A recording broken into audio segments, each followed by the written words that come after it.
I think it's meant to hold the talisman.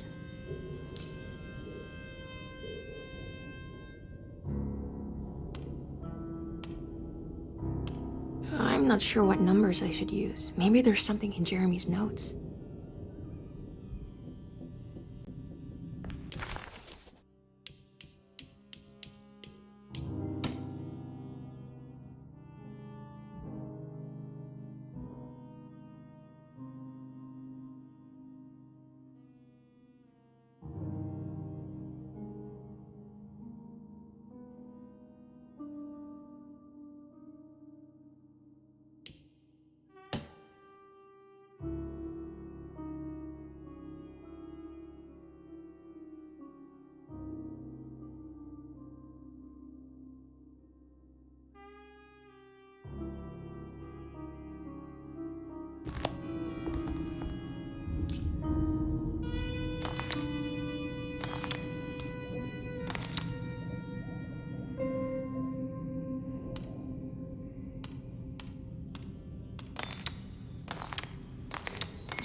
I'm not sure what numbers I should use. Maybe there's something in Jeremy's notes.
What's that picture in the glass?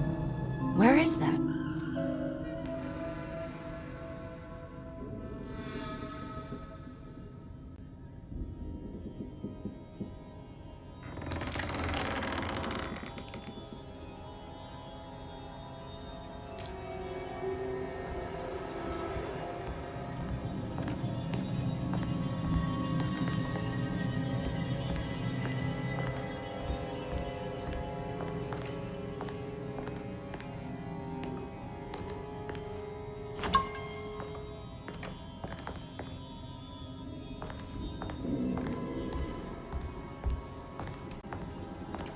Good to see you again, Miss Hartwood.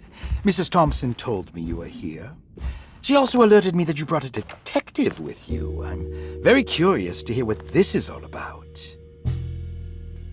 You don't remember me, do you, Miss Hartwood? We met at your family's house in the Garden District, when your uncle was about to be admitted under my care. No, I remember. Sorry. I'm not really feeling well. Well, in that case, have a seat. Let me make you a drink.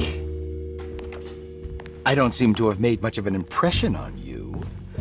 On the other hand, I can vividly recall you and your parents. Because of our cheerful disposition, I'm sure. You are far too intelligent to think that. You come from a joyless family, Miss Hartwood. The only amusement I took from my visit was discovering that the young lady's drink was an old-fashioned. Very astute. Is that supposed to make you seem attentive or intelligent? Whatever you prefer. Are you ready to tell me why you are here, Miss Hartwood? And why you brought a detective? I received a letter from my uncle. He seemed certain that he was in danger here. If I find out you're treating him badly, I'll be taking him back with me to New Orleans. Really? Is he going to live with you in your tiny garçonniere? That would be a spectacular way to ratify your spinsterhood. Because you are well aware that your father would never let him back in his house. No, I have it. Maybe you can bring him back up north. You've been wanting to move back for quite a few years, haven't you?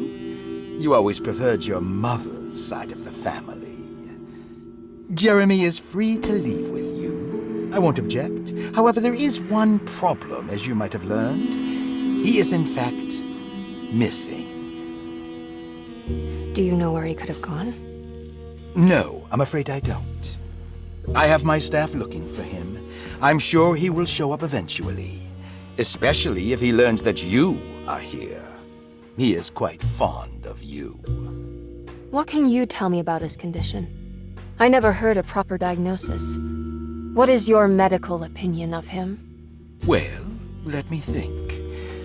He is an anxious man, depressed, even. He suffers from a perceived lack of order in his inner and outer life. He constantly complains about events not presenting themselves according to their divine nature. And the Dark Man? Hard to tell if it was ever anything specific. Jeremy uses the Dark Man as a psychological scapegoat to avoid facing the truth that he is in any way at fault. You don't think there can be any truth to the Dark Man's supernatural existence? Why would you ask that? Can we ever be sure? If the Dark Man is some sort of evil presence that is in possession of Jeremy? Well, I assure you, any evidence that you experience supporting that claim is purely delusional. Don't get caught up in mass hysteria, Miss Hartwood. You wouldn't want to take your uncle's place in this hospital, would you? I'll be leaving now, Doctor. I need to keep looking for my uncle. Do so, Miss Hartwood. I'll let you know if he shows up.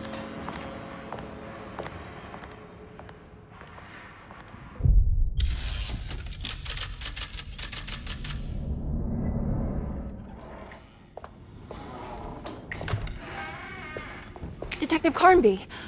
God, I'm glad to see you. I was afraid you had left. Me? You're the one who just disappeared. It's hard to I think I blacked out. It was like I went somewhere else. That It's okay, miss. You're clearly upset. No, it's... I don't know what's happening. This is a very stressful situation for you, I understand. Ugh, no, you don't understand. Just take a deep breath. Why don't you sit down, smoke some of the Perique? If you want, I could even drive you back to New Orleans. I just want to have a talk with Dr. Gray first. I want to stay. I found a talisman just like the one in the painting. I think I might be able to figure out where Tarawea is, where Jeremy wanted to go. That's great. Just stay out of trouble, okay? Let me handle the investigation. I'm not crazy, Detective. Not yet. Okay, catch you later.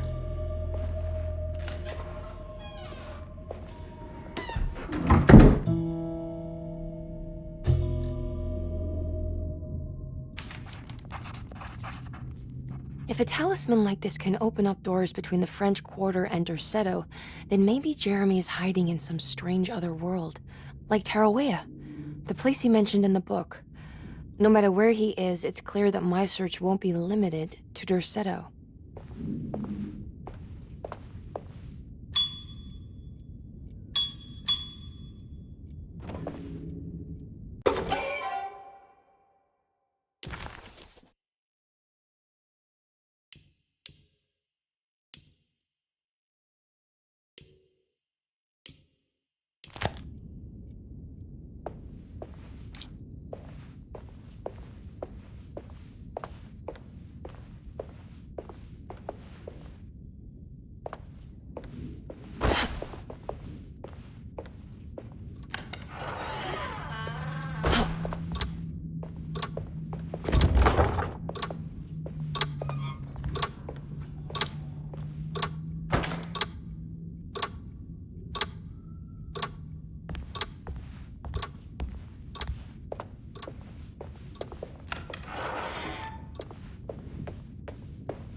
Saw your notice in the boiler room. You should know Mr. Chance won't be coming back. I got no business being in there myself, but you can take a valve from the wine cellar if you wanna try to stop the steam pouring out. Be careful.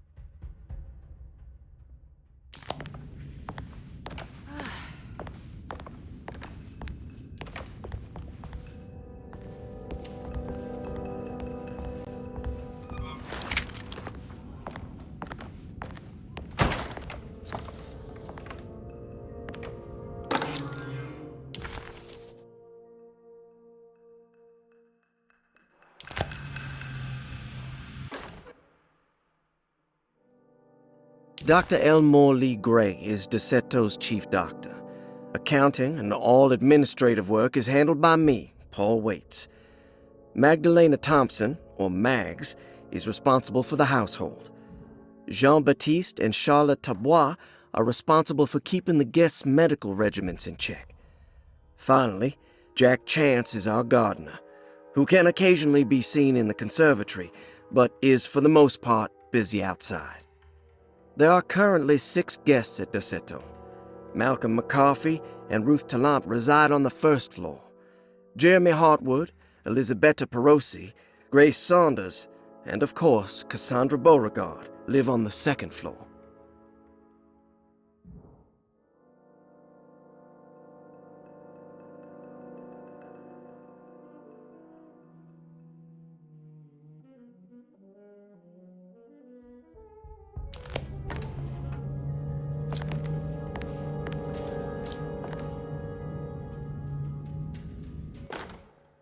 Paul, you're right about the plates on the boiler and the clock. They have been sabotaged, and I think I know who did it. They have something to do with Jeremy's episodes and how he seems to disappear at night. Right now, it's important that you keep an eye out for any of the pieces. I want to find out if I can repair the plates. Let me know if you find any of them. Lottie. Tell Lottie to take a look at the well in the kitchen garden.